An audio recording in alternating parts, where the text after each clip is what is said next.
జనసేన అధినేత పవన్ కళ్యాణ్ ఉత్తరాంధ్ర మీద మనసు పారేసుకున్నట్టు కనిపిస్తున్నారు.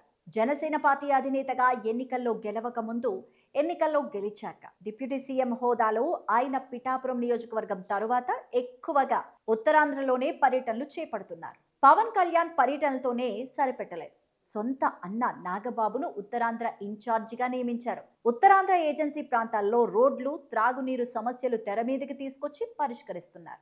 లా అండ్ ఆర్డర్ నుంచి శాఖ సమస్య ఏదైనా ఇన్వాల్వ్ అయ్యి తన మార్కును చూపిస్తున్నారు. పవన్ కళ్యాణ్ ఉత్తరాంధ్ర మీద ఫోకస్ చేయడానికి అసలు కారణం ఏంటి? తన శాఖలకు సంబంధం లేని అంశాలు ఫోకస్ చేస్తూ రాజకీయ నాయకుల్లో అలజడి సృష్టించడం వెనుక ఉన్న ఆంతర్యం ఏంటి? ఉత్తరాంధ్రలో జనసేన పార్టీని గోదావరి జిల్లాల స్థాయిలో బలపరచడానికి పవన్ ప్లాన్ చేస్తున్నారా? జనసేన అధినేత పవన్ కళ్యాణ్ రాజకీయ ప్రయాణంలో 2014 ఎన్నికల్లో టీడీపీ కూటమికి మద్దతు ఇచ్చారు.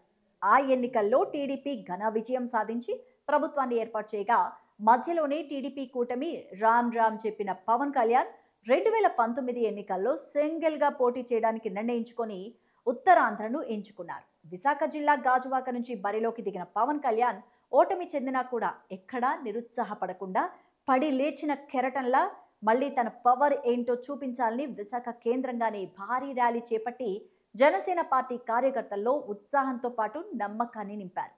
ఉత్తరాంధ్ర జనసేన పార్టీకి రాజకీయంగా బలమైన ప్రాంతం. యువత, మధ్యతరగతి ఉద్యోగ వర్గాల్లో పవన్ కళ్యాణ్కు ఉన్న క్రేజ్ ఇతర ప్రాంతాల కంటే ఉత్తరాంధ్రలో ఎక్కువగా కనిపిస్తుంది. 2024 ఎన్నికల్లో కూటమి విజయంలో ఉత్తరాంధ్ర కీలక పాత్ర పోషించింది. ఉత్తరాంధ్రలో ఉన్న సమస్యలను పరిష్కరిస్తూ జనసేనాని మరింత పటిష్టం చేయడమే పవన్ తొలి లక్ష్యంగా పెట్టుకున్నట్టు ఆయన యాక్షన్ ప్లాన్ స్పష్టం చేస్తోంది అని అంటున్నారు. ముఖ్యంగా పవన్ కళ్యాణ్ రాజకీయంగా చేస్తున్న ఆలోచనలు చూస్తే కూటమి ప్రభుత్వంలో భాగస్వామి అయినా పాంగా రానున్న 3 ఏళ్లలో ఉత్తరాంధ్రను బలోపేతం చేసి 2029 ఎన్నికల్లో సీట్ల కోటా పెంచే ఆలోచన ఉత్తరాంధ్ర నుంచి మొదలు పెడుతున్నట్టు అర్థమవుతోంది. ఇక జనసేన పార్టీకి ఉభయ గోదావరి జిల్లాలు కొండంత బలం. ముఖ్యంగా కాపు సామాజిక వర్గం బలంగా ఉన్న ప్రాంతం కావడంతో పవన్ కళ్యాణ్కు ఉభయ గోదావరి జిల్లాల్లో రాజకీయంగా ఎలాంటి ఢోకా లేదు అనేది స్పష్టంగా అర్థమవుతోంది. ముఖ్యంగా 2024 ఎన్నికల్లో ఉమ్మడి పశ్చిమ గోదావరి జిల్లా నుంచి 6 ఎమ్మెల్యేలను, ఉమ్మడి తూర్పు గోదావరి జిల్లా నుంచి 5 ఎమ్మెల్యేలు గెలిచి 2 జిల్లాల్లో కలిపి పోటీ చేసిన 11 మంది ఎమ్మెల్యే సీట్లను జనసేనాని కైవసం చేసుకున్నారు. ఇక జనసేన పార్టీకి గోదావరి జిల్లాల తర్వాత అంతటి బలమున ప్రభావాన్ని చూపించగలిగిన ప్రాంతం ఉత్తరాంధ్ర. ఉత్తరాంధ్ర నుంచి పోటీ చేసిన 6 చోట్ల ఎమ్మెల్యేలు గెలవడంతో పాటు హైయెస్ట్ ఓటింగ్ రావడంతో పవన్ కళ్యాణ్ ఉత్తరాంధ్రలో ఉన్న కాపు సామాజిక వర్గ ఓటర్లతో పాటు యువత, మహిళ, గిరిజన ఓటర్లను కూడా ఆకర్షించడానికి ఇప్పుడు ఉత్తరాంధ్రపై ఫోకస్ పెట్టినట్టు కనిపిస్తోంది. దీనిలో భాగంగానే పవన్ కళ్యాణ్ 2024 ఎన్నికల్లో గెలిచి డిప్యూటీ సీఎంగా బాధ్యతలు తీసుకున్న వెంటనే ఉత్తరాంధ్రలో తన మిషన్ స్టార్ట్ చేశారు. ముఖ్యంగా గిరిజన ప్రాంత ఓటర్లను ఆకర్షించడానికి 2-3 నెలలు ఒక్కసారి ఉత్తరాంధ్ర ప్రాంత గిరిజన జిల్లాల్లో పర్యటించడంతో పాటు గిరిజన ప్రాంతాల్లో అవసరమైన రోడ్లు, తాగునీరు అడిగిన వెంటనే శాంక్షన్ చేయిస్తూ పనులు పూర్తి చేసి జనసేన అంటే ఓ నమ్మకాన్ని క్రియేట్ చేసే ప్రయత్నాలు చేస్తున్నారు.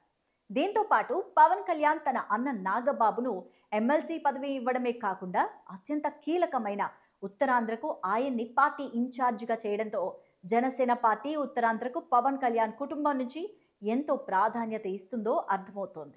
ఎమ్మెల్సీ నాగబాబు కూడా ఉత్తరాంధ్రలోని అనేక ప్రాంతాల్లో పర్యటనలు చేయడంతో పాటు ఉత్తరాంధ్రకు కీలకమైన నాయకులుగా వ్యవహరిస్తున్న జనసేన పార్టీ క్యాడర్తో సమావేశాలు నిర్వహించి పార్టీని మరింత బలోపేతం చేసే ప్రయత్నాలు చేస్తున్నారు. దీన్ని బట్టి చూస్తే రాబోయే ఎన్నికల్లో ఉభయ గోదావరి జిల్లాల తర్వాత ఎక్కువ సీట్లు పవన్ కళ్యాణ్ ఉత్తరాంధ్ర నుంచి తీసుకునే అవకాశం ఉందని రాజకీయ విశ్లేషకులు చెప్తున్నారు. ఇక పవన్ కళ్యాణ్ ఉత్తరాంధ్రపై ఫోకస్ చేయడానికి కూడా పెద్ద ప్లానే కనిపిస్తోంది అనే ప్రచారం జరుగుతోంది. ఏపీకి ఆర్థిక రాజధానిగా ఉన్న విశాఖ నగరం పోర్ట్ సిటీగా, ఇండస్ట్రియల్ హబ్గా, ఐటీ కేంద్రంగా మారుతున్న నేపథ్యంలో రాజకీయంగా కూడా మరింత ప్రాధాన్యత రోజు రోజుకు పెరిగే అవకాశాలు కనిపిస్తున్నాయి. ఉత్తరాంధ్రలో అటు ఇచ్చాపురం నుంచి ఇటు పాయికరావుపేట వరకు భారీ పరిశ్రమలు, పోర్టుల అభివృద్ధి, ఐటీ కంపెనీలు ఏర్పాటు చేయడం వల్ల పవన్ కళ్యాణ్ని అభిమానించే యువత ఎక్కువగా ఈ ప్రాంతంలోనే ఉద్యోగాలతో పాటు సెటిల్ అయ్యే అవకాశం ఉంటుంది.